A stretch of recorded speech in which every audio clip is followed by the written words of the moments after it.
Bike റേസിംഗിലെ Olympics എന്നറിയപ്പെടുന്ന ദാക്കാർ rally. ഈ ദാക്കാർ റാലിയിൽ ഇത്തവണ അഭിമാനമാകാൻ ഒരു മലപ്പുറംകാരനുണ്ട്.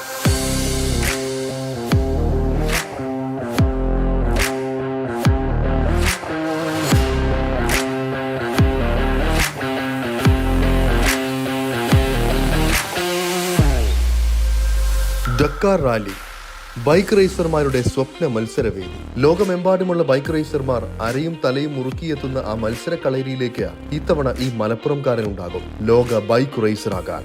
ഇന്ത്യയിൽ MRF national super cross championship അടക്കമുള്ള മത്സരങ്ങളിലും ഇന്ത്യൻ നാഷണൽ റാലി ചാമ്പ്യൻഷിപ്പിലും വിജയിയായി അബുദാബിയിലെ ഡെസേർട്ട് ചാലഞ്ചിൽ പങ്കെടുത്ത ആദ്യ മലയാളി മത്സരാർത്ഥി എന്നതുൾപ്പെടെയുള്ള നിരവധി നേട്ടങ്ങൾ സ്വന്തം പേരിൽ ഉറപ്പിച്ചാണ് ശരത് ദക്കാർ റാലിയിൽ പങ്കെടുക്കാൻ എത്തുന്നത്.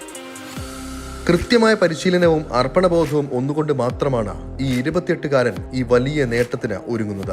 12 ദിവസങ്ങളിലായി 10,000 കിലോമീറ്ററാണ് ദക്കാർ റാലിയിൽ പങ്കെടുക്കുന്നവർ താണ്ടേണ്ട ദൂരം, അതും മരുഭൂമിയിലൂടെ. സഞ്ചരിക്കേണ്ട വഴികളുടെ മാപ്പ് മാത്രം മുന്നിലുണ്ടാകും. ദൂരവും സ്ഥലവും സ്വയം മനസ്സിലാക്കി മരുഭൂമിയിലെ പൊടിക്കാറ്റും ഗർത്തങ്ങളും കയറ്റങ്ങളും ഉൾപ്പെടെ മുന്നിലെ സകല പ്രതിസന്ധികളെയും തരണം ചെയ്ത് ഫിനിഷ് ചെയ്യണം. മരുഭൂമിയെ മനസ്സുമായി ലയിപ്പിച്ചു വേണം ബൈക്കുമായി പറക്കാൻ. കൃത്യമായ പരിശീലനവും മനക്കരുത്തുമുള്ളവർക്ക് മാത്രം സാധ്യമാകുന്ന ഈ ലോക നേട്ടത്തിനരികെയാണ് ഇന്ന് ശരത്. മോട്ടോക്രോസിനെക്കാട്ടി എനിക്ക് കുറച്ചുകൂടി ഇഷ്ടമായത് റാലിയാണ്. കാരണം റാലി കുറച്ചുകൂടി ചാലഞ്ചിങ് ആണ്. കുറേ ദൂരം നമ്മൾ ഒറ്റയ്ക്ക് ഓടിക്കണം. അപ്പോൾ ആ ഒരു ചാലഞ്ചസും ഒക്കെ എനിക്ക് ഭയങ്കര ഇഷ്ടമാണ്. പിന്നെ ഓഫ് കോഴ്സ് ആ സ്പീഡ്, റാലിയുടെ സ്പീഡ് ഓഫ് കോഴ്സ് മോട്ടോക്രോസിലില്ല. മോട്ടോക്രോസിൽ മാക്സിമം നമുക്ക് 120 വരെയൊക്കെ ചെയ്യാൻ പറ്റുള്ളൂ. റാലിയിൽ 160 വരെ ചെയ്യാം. പിന്നെ നമ്മൾ ഓടിച്ച സെയിം സ്ഥലത്തിൽ കൂടെ എല്ലാം ഓടിക്കുന്നത്. എപ്പോഴും എല്ലാ ദിവസവും പുതിയ റൂട്ടുകളായിരിക്കും. പിന്നെ ഡെസേർട്ടിൽ നമ്മൾ ഒറ്റയ്ക്കായിരിക്കും. അപ്പോൾ ആ ചാലഞ്ചസൊക്കെ എനിക്ക് ഭയങ്കര ഇഷ്ടമാണ്. അതാണ് എന്നെ റാലി കുറച്ചുകൂടി ഇൻട്രസ്റ്റിംഗ് ആയി തോന്നിയത് എനിക്ക്. കഠിനാധ്വാനത്തോടൊപ്പം വലിയ സാമ്പത്തികവും ആവശ്യമുള്ള മേഖലയാണിത്. നിലവിൽ പരിശീലനങ്ങൾക്കും മറ്റുമുള്ള പണം ശരത് സ്വയം കണ്ടെത്തുകയാണ്.